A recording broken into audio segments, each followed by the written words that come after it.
ang nakanindot manggod, klaro ang mandato sa tao diri sa Davao nga ang gusto nga mayor sa mga tao is si Rodrigo Duterte. So, since wala man nila disqualify, he was given the opportunity to run as the mayor and mayor-elect na magit sa karon. So, let's leave it at that for the moment. Kay, wa pa man ta kabalo kung unsa gid ang buhaton. Kay, ang administration karon is clearly against us. So, it's up to them. They have the power and influence to manipulate things, allow or not allow things. So, na sila ha. So, if they will not honor ang gusto ng mga Davaoenyo, that's up to them. You as taking over as acting mayor, allowed ka magkuan? For example, kani mga JOs, kani mga kuan? I think so. I do not know yet. Wala pa mo kabalo sa intricacies aning kuan, mahitabo sa situation. But I want to believe that this administration will allow Rodrigo Duterte to take the seat as mayor. It's to honor the will of the people. That's why it makes you optimistic. Yeah, that's why I don't think about kung unsa ba mauwi si bako, acting mayor bako, wala pa ko kabalo which is which. But kaniko, diri ko gusto nako nga si Rodrigo Duterte ang akong amahan may mulingkod nga pagka-mayor diri sa Davao. Mayor, ano ang alam mo, Mayor? Because VP Sara yesterday said that the Filipino lawyers is working out for President Duterte to take oath as mayor ng Davao City. Ano yung alam mo? Kung meron bang Filipino lawyers o kung sino itong mga lawyers nito? I think they will have to work with the international lawyers, the ICC lawyers. These Filipino lawyers will have to cooperate with the ICC lawyers because ICC has its own jurisdiction and they have their own rules and regulations, and we have to stitch that together so that it can happen. So, but I believe,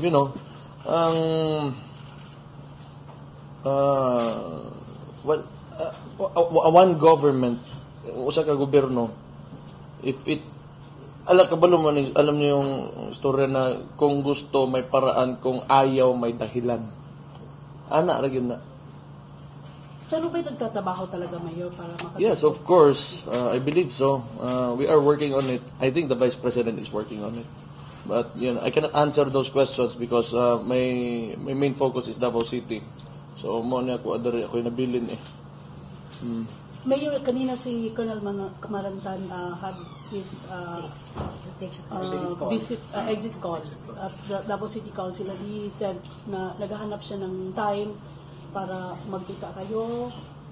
Yes, nagkita man ganyan. In fact, earlier today. Okay man. Actually, I'm not surprised kung what transpired during the elections because as I stated earlier, the administration is against us. This is very clear, no? Bago ra ganit man tinubagay anak nila. But I think ang mga when Marantano was here, if he's still here, he did okay. He did everything that he could to be fair. So I wish him luck in his career and more power to him. So yung replacement niya, may had ka pa ba doon? That's impossible. They will never allow it. Kung maalala nyo, last year, they changed 3 city directors in 2 days without my consultation. And under the law, the city mayor should, be allowed to choose kung sino yung city director niya. And probably that won't happen. Like I said, that is because of politics. And this administration is against our family name. meron siyang shortlist recommended na 3 tao. I am not expecting it. Pero pinakita niya sa inyo. No. Wala. So, let them do whatever they want. At least, kita naman ng mga taga Davao, you know, through the elections of what is happening here.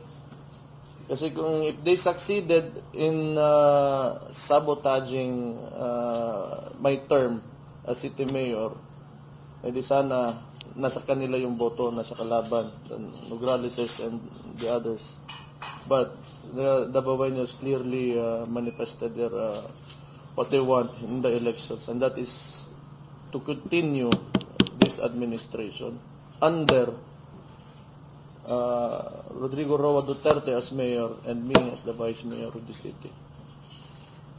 Mayor, you are taking over as the president, acting president of PDP. What will happen and Well, I will assume the position, of course, because there will be nobody left. So, I will take this opportunity. PDP Laban is open to all, not exclusively to politicians or people in high places. So, kung ordinaryo kang tao and you believe in making a greater country and you have aspirations to, you know, join us in building a country, if you are for federalism, you are welcome to join. So, managhanta dire. Kung mas marami tayo, mas okay to. are you saying? But I haven't talked to Robin Padilla yet. I do not know the details because this happened without me knowing. But it's okay. It's okay. Yeah. Wala nang problema with Senator Robin Padilla. I don't think so. We're very good friends. In fact, kung saan man siya, kung ano man desisyon niya sa kanyang politika, nandyan ako. Because 2016, magkasama kami sa Hong Kong and he supported the presidency of my father. So, I will always be loyal to Robin Padilla. And I will go wherever he goes and I will always support him.